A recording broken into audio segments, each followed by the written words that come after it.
Hello friends, I'm Tom Downey. Welcome into NFL Daily on Chat Sports. The NFL Draft is just a couple of days away, so let's take a look at some teams that should trade up in the NFL Draft. We'll begin with 6 in total here, starting off with the Kansas City Chiefs. Now, they need all kinds of defensive help, and as we go through these teams, a common theme emerges here. Teams with extra draft capital, extra draft picks. The Chiefs have 2 second-round selections. They can use one of those to move up, go get a defensive end, a defensive back, or maybe even a center if one they like is still available. Now, that second-round pick will get them up a little bit higher from their current draft pick. Here's my proposed trade, all of which checks out with the NFL trade value chart. Number 29 overall goes to the Tennessee Titans along with a second-round pick. The Chiefs get number 19. Several different ways they could go depending on who is on the board. One big need remains pass rusher. Yes, they traded for Emmanuel Ogbah. Yes, they brought in Alex Okafor. They drafted Breland Speaks last year. They could still use an impact edge guy. So maybe someone like Clelin Ferrell remains on the board. One big issue there is the Titans and Chiefs have some overlapping of needs. If Ferrell's off the board, which could very well be the case, he might not get out of the top half of the first round. Defensive back, also an area of need. Safety, probably not at number 19, but cornerback still needs help. I like Fuller, I like Breland. Maybe Byron Murphy's there. Maybe Greedy Williams is still on the board. And this trade, by the way, gets the Chiefs ahead of the Pittsburgh Steelers, who also need a cornerback. So that makes some sense on that front there. And Pitt also needs an edge rusher. They could also maybe go center as well. Garrett Bradbury could be a fun pick for them. Remember, Mitch Morse left in free agency. Bradbury comes in as the top interior offensive lineman in this year's draft class. Take him at 19. That helps solidify your offensive line needs. Then you worry about defense later on in the NFL Draft. So who says no to this trade? Let me know in the comments section. Chiefs or the Titans. Again, all these trades work out pretty well on the NFL trade value chart. Let's move then to the Houston Texans, who I think really, of all the teams we're going to discuss, have to move up. They need offensive line help. They should not risk sitting around till pick number 23 and just assuming an offensive lineman is going to be there for them. The good news for the Texans, they have a pair of second-round picks to use, one of which coming from the Dwayne Brown trade, an offensive lineman, so we've kind of come full circle here. So for the Houston Texans, move up and go get some offensive linemen, because this offensive line unit, that's not going to get it done. You sign McLeod, maybe he starts left tackle and Davenport goes to right tackle, or maybe Martinez Rankin gets a starting role. You can replace pretty much any player if you find a premier offensive lineman. So here's the trade. Texans go all the way up to number 13, Miami, who desperately wants to acquire more draft capital, slides down to number 23 overall. They get a second-round pick as well, number 54 overall. Offense lineman will be there at number 13. Jonah Williams makes some sense who the Dolphins could also take, but they're taking more of a long-term approach here for the Dolphins. So Jonah makes a lot of sense there for the Texans. So too does Andre Dillard. Both those guys can play left tackle. Maybe Jonah makes the most sense. He is the most positional flexy of those guys. Could play pretty much any spot on the offensive line. So Texans go from 23 to 13, giving up a second-round pick. So who says no? Texans or the Dolphins? Let me know in the comments section. Maybe Miami would actually prefer a future draft pick since they want 2020 draft capital, but it does make sense for both sides. Let's move then to the Washington Redskins. Now, they have no franchise quarterback of the future. Now, with no extra early picks, they don't have an extra second or an extra third, they might have to wait for a quarterback to slide. Now, unless the Jets here are prepared to take less. That could be an option, and maybe it does go down there because the Jets want a second-round pick this year. But if the Redskins don't, say, trade for Josh Rosen, if a quarterback slides, go up and get one. Case Keenum, Colt McCoy, those are stopgaps at best. Those are guys that can get you by for maybe a year. Alex Smith might not ever play again.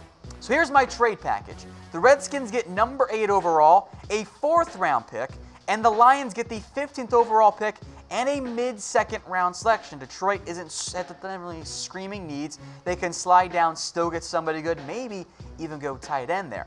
The Redskins, of course, go get their quarterback, and in this case, I think Dwayne Haskins makes the most sense if somebody starts to slide. In addition to this, this gets you ahead of quarterback-needy teams like the Denver Broncos, like the Bengals, like the Miami Dolphins. So if Haskins gets past the Giants at 6, watch out for the Redskins to at least consider a move up. Now, I think maybe Rosen makes more sense, but these are draft pick trades, so we're focused on that. So who says no here, the Redskins or the Lions? And I'll make note once again, all of these trades do work out pretty well in the NFL draft trade value chart. So we're not making it up out of thin air. There is some basis behind it. Let's move then to the Oakland Raiders, and they've got the draft capital to do pretty much whatever they want to do.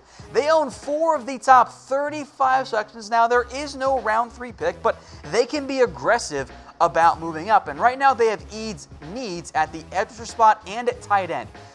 What I'm focused here on is what happens if the Raiders go with like a Quinnen Williams or a Devin White at number 4 overall. At the edge spot, that means you haven't addressed it yet. That leaves you Arden Key, Josh Morrow, and Benson Mayowa.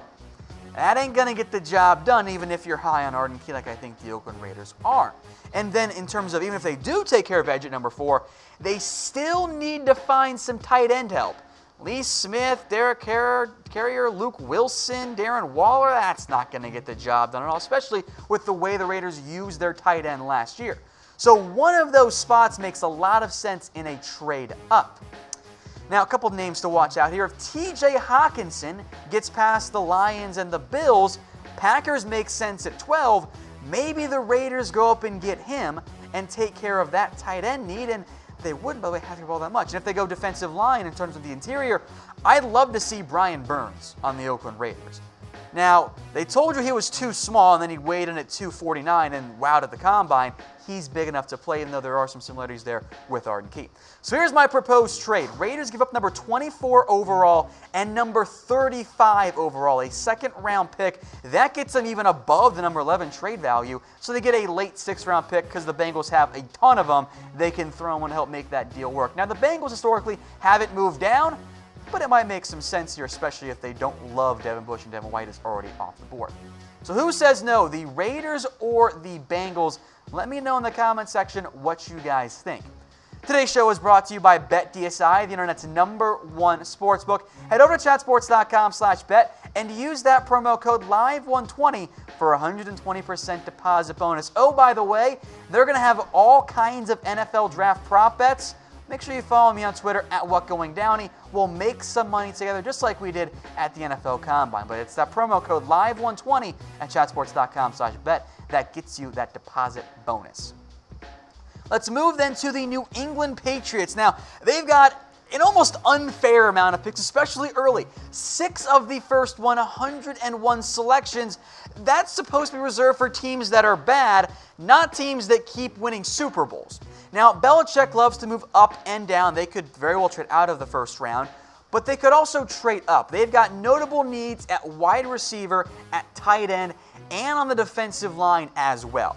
Now, the Patriots have a ton of draft picks. One team that doesn't have many picks are the Seattle Seahawks. They make a lot of sense as trade partners. Frankly, there will be nothing more surprising to me in the NFL draft than if Seattle actually picks at number 21. I think they are guaranteed to move down. So they, instead of getting a second-round pick, which is the normal value there, how about 2/3? Extra volume for a team that really lacks it right now. Now, in terms of what the Patriots could target, they need receiver help.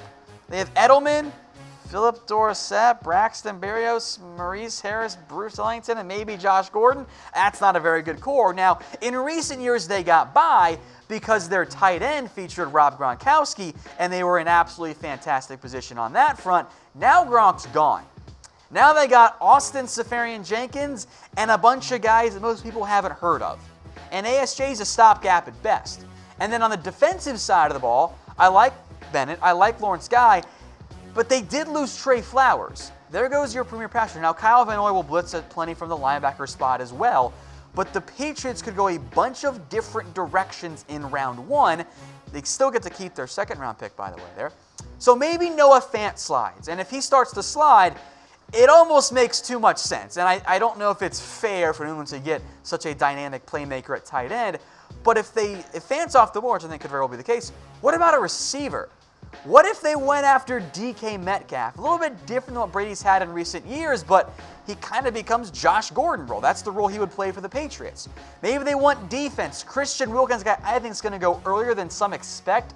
I would not be surprised if he goes top 15 as well. But if he slides down, there's some more interior pass rush for the Patriots. And then the top edge that could maybe be on the board there in the low 20s, Clelin Ferrell, who I think is going to be gone, but if he slides, he makes a lot of sense because there are a lot of teams in that 20 to 32 range that need pass rush help. Maybe one moves up to get the last true round one type value guy in Clelin Ferrell.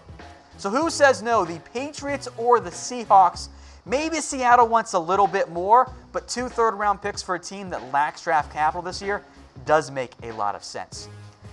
All right, one last team that should trade up, a little bit different than I think maybe others have heard out there, the Arizona Cardinals. Now look, they've got needs everywhere, and regardless of who their long-term quarterback is, they got to help him. They have got to find a way to build around their new quarterback or their old quarterback in Josh, whatever ends up happening there, and the offensive line in particular really needs some help. Now, they can wait on receiver and take one at the top of round 2. But if they want an offensive lineman who can start right away, they might have to move up. Now, as they sit right now, it's at least passable, right? DJ Humphries is back. Marcus Gilbert was traded for. J.R. Sweezy, I'm not a big fan, but teams keep giving him work. Justin Pugh should be healthy again. Mason Cole wasn't actually all that good. Akey was supposed to start. So you've got options on the offensive line, but most of those guys beyond your center and your right guard are on short-term deals. Your tackles are going to be gone in here potentially. So the Cardinals move up all the way to pick number 22. They sacrifice number 33 and number 65. I'll give them a 4th-round pick in exchange as well. That's a little bit flexible. Maybe it's a 5th, somewhere in that range. A little tricky there for the actual trade value of it all. But the Ravens like to trade down. And if you're the Cardinals, you need some offensive lineup. So maybe it's someone like Cody Ford, who has some guard and tackle flexibility. Or maybe someone like Dalton Risner, who comes in and can pretty much play any spot you ask him to. Maybe he starts at center, maybe he starts at guard, maybe he starts at tackle. Either way, he's one of your 5 best offensive linemen by the end of the year. Cardinals need help there. And then if you don't believe in DJ Humphries long term, Andre Dillard makes sense. He can come in and be your long-term left tackle. A year, and frankly, sitting might be good for him anyway. So it is a bit expensive for Arizona. Ravens trade down as they're often, as they did several times last year. I think it makes some sense for both sides there. So who says no, the Cardinals or the Ravens? Cardinals, Ravens fans, let me know in the comment section what you guys think. And while you're there, let me know what your NFL draft trade packages are. Throw out some trade ideas. I'll be sure to respond. I like trades. I think you guys like trades. They're fun. They're all kinds of crazy at times, and sometimes even the real trades don't make a lot of sense. And feel free to tweet them to me as well at WhatGoingDowney. We'll have plenty of NFL draft coverage there on our YouTube channel, of course, on my Twitter at WhatGoingDowney.